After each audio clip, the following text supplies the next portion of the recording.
Welcome to another edition of Comic Station. This is a special interview. Some of you may be familiar with this little background setup that I have here and my little toys and all. But today we have a special interview with a comic book artist many of you may be familiar with, and he has a new comic coming out. His name is Bryan J.L. Glass. Bryan, why don't you tell us a little bit about yourself, where we might know you from? Hey, hello, I'm Bryan J.L. Glass. I'm mostly known for the Mice Templar. I've won 2 Harvey Awards for my work on that, and I'm currently here after doing various things for Marvel and DC to hype my highly anticipated new Dark Horse book, Furious. There you go. See, you're a master at the plugs. You've been around the block a little bit. Doing my best. Yeah, we've run some interview gambits with some new comic book artists, independents, and some that have been here. So you're one of the ones that know the drill. Yeah, I do my best. We all start somewhere. Yep. I really like doing the little ones as well, and Dark Horse has been really good about offering such a wide branch of different genres. Yeah. So Dark Horse has been great. Image has been great. I've been happy with everything I've done. yes. So like you mentioned, you have Mice Templars. You also have, 86 Volt. You had Thor, First Thunder. By the way, I love Thor. Cool. So I like him too. that's awesome. Valkyrie as well from Marvel. And as you mentioned, you have the Harvey Awards for 2009 and 2010. So Yeah. we have a well-branched alum here. So nice to have you on. It's great to be here. I brought wine. Ooh, that's always a good thing. I really should. You would think from my other videos, some of you may be familiar, I had that big wine rack in the back of those videos. For some reason, I don't bring wine up here. All right. Yeah, change that. Yeah, really do. Really do. In vino veritas. Yes. All right, so first, just for Furious, since that is our new comic, it is coming out actually on Wednesday, the 29th. Let's go over a little bit about it. What made you want to do it? Was this something that Dark Horse came to you? Did you come to Dark Horse? What inspired it? Well, Furious has been in my head in various forms for probably about 25 years. She was the storyline was originally inspired by my reading of Daredevil Born Again by Frank Miller and David Nice. Kelly. And I so was taken by that approach of you have a hero that you know everything about, you've been through hell with him, and in that story, hopefully 25 years later, it's not a spoiler, he is dismantled over the course of 6 issues, and instead of being destroyed, he is reduced to his true primal core, and from that he rebuilds and is a somewhat different hero for the climax of the tale. And the original inspiration was, I so love that approach. Could that not be applied to the least expected character? And I won't name names of various Marvel or DC characters, but I had an idea of applying that approach to an established character, and just started to develop what would the story be? What would be the elements to pursue that same Daredevil theme that Frank and David did, and apply it to a completely different character than Daredevil. Like the last character in the world you think would have this dark underbelly that would be exposed as they're broken. And Yeah. the storyline that I came up with ultimately had very little to do with the character. And so the storyline stayed with me. And about every decade or so, I would revisit the tale, and she would get a new name and a new identity and new powers, and I would try to figure out yet another way that I could tell this primal story of the breaking of a character. And lots of different people took their stab at it. One of the artists that worked on it way back in '89 was Adam Hughes. Okay, cool. Ancient Adam Hughes. Oh, yeah, it goes back that far.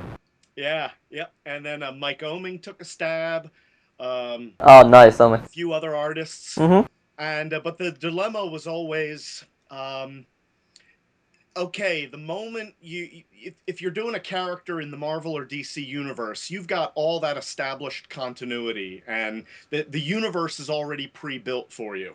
Yeah. And the moment you're trying to do a Marvel or DC type story outside of their universe, and this is good advice for all the aspiring comic writers out there who want to do their own slam bang superhero.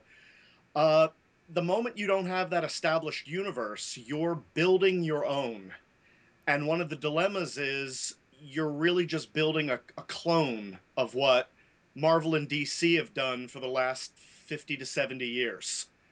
And the story languished for probably Furious probably languished for 15 years because I was faced with that dilemma of how do I tell her story at the same time I'm building a universe that you have to understand, and I would just flounder again and again and again. And the I guess the final ingredient to this long drawn out tale, it was the death of Whitney Houston.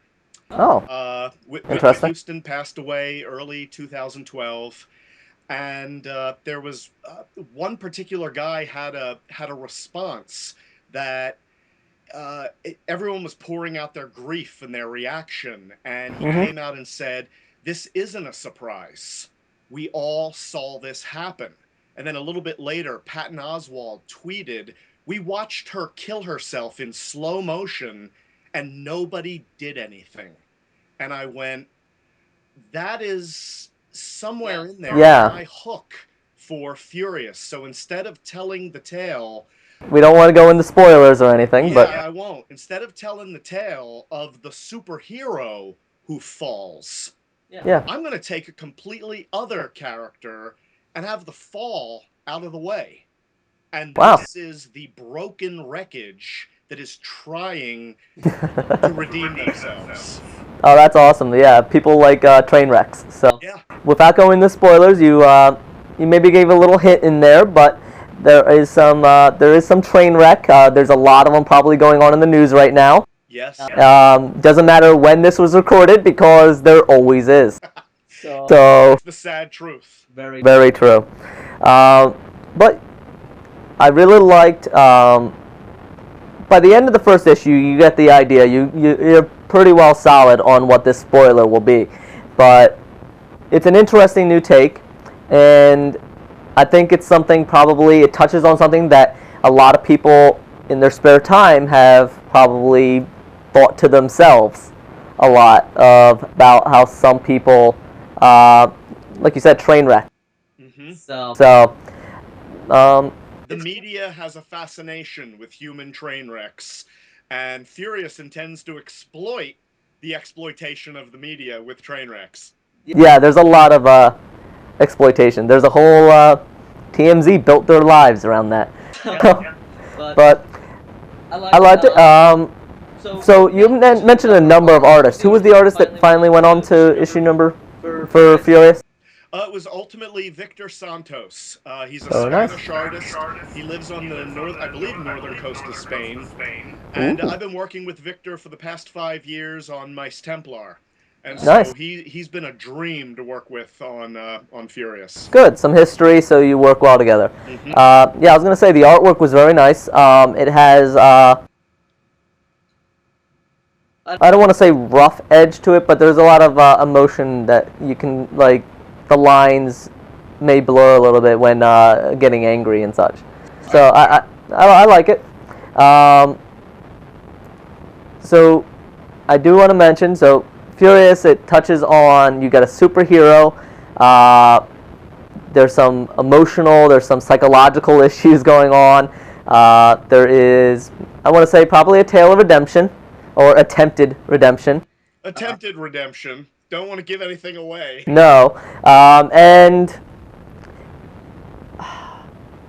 it's kind of a classic in storytelling. Manga probably touches on it a lot, but basically all good intentions turn out wrong.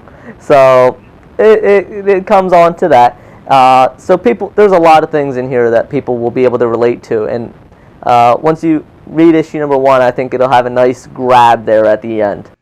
Especially. if I can go back and talk about the building of a superhero universe, with the decision to make her the very first superhero of her world.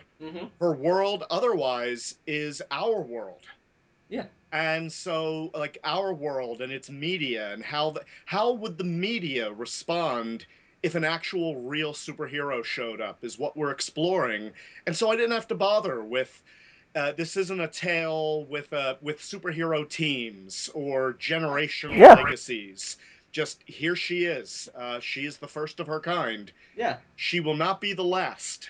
Ooh, nice little jab there. Yeah, I do like how the media, she picks a name and the media gives her another one, a little bit more. I don't want, not salacious, but a little bit more descriptive, headline worthy. So I do like that. We could explore this because there's no spoiler involved. It's Yeah. kind of it's set up in the Dark Horse story. Yes.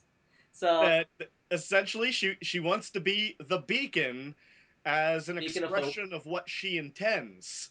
But in the act of trying to do the right thing, she has a tendency to lose her temper and beat people to bloody pulps. bloody pulps. Prompting the news media to dub her a little more accurately Furious. Furious. And she hates that. But the dilemma becomes she's not acting like the beacon. She's acting like the label she's been given, but the sticking point becomes, this isn't who I want to be, but this is who an outside force is telling me I have to be. Perception. Trying to put her in a box with a label. And that's going to be a major theme in the first arc. Yeah, I dig it. I think a lot of people can relate to that. So, I know we're running a little close on time, but so I do want to mention that, like we said, it's coming out on the 29th, but on the 27th, we have a little Twitter press conference. Yeah, that's insane. Hashtag who is furious, and that's interesting. I haven't really seen too many Twitter press conferences, so we'll see what she says. I thought she was a fictional character that I created, but come Monday, you never know. Yeah, it takes a mind of their own, don't they? So that's going to be interesting. I think I'll try to jump in on that as my work schedule allows, as we both know a little wrangling with my work schedule going on. But so everyone should check out Furious. It is coming out on the 29th. And to get a little sneak preview, there you go. See, master the plug here. But if you want to get a little sneak preview, get a little straight from the horse's mouth here, you can sign in on the 27th, 7 p.m. Hashtag who is furious. It's from Dark Horse Comics. They're running it, and it'll be. I think it'll be interesting. It's a new way to go. Who knows what's going to happen? It might tie in pretty well for Alter Ego. So, no spoilers, but it might tie into Alter Ego. So, everyone check it out. This is really interesting, a new comic coming from Dark Horse Comics and from Brian Glass. And thank you very much. Thanks for joining us, classing up the joint with some wine. Ooh, have some. Ooh, it does look good. Yep, looks good. Alright, thank you very much for joining us on Comic Station 29. Check out Furious. And as always, we will be back on Wednesdays with the new releases, some reviews, and everything. And unfortunately, with these interviews, you just get me, you don't get the girls. So, I have to live with that. I know Brian was very disappointed. So, yep. So, alright, thank you very much, and we will see you on the next Comic Station. Take care.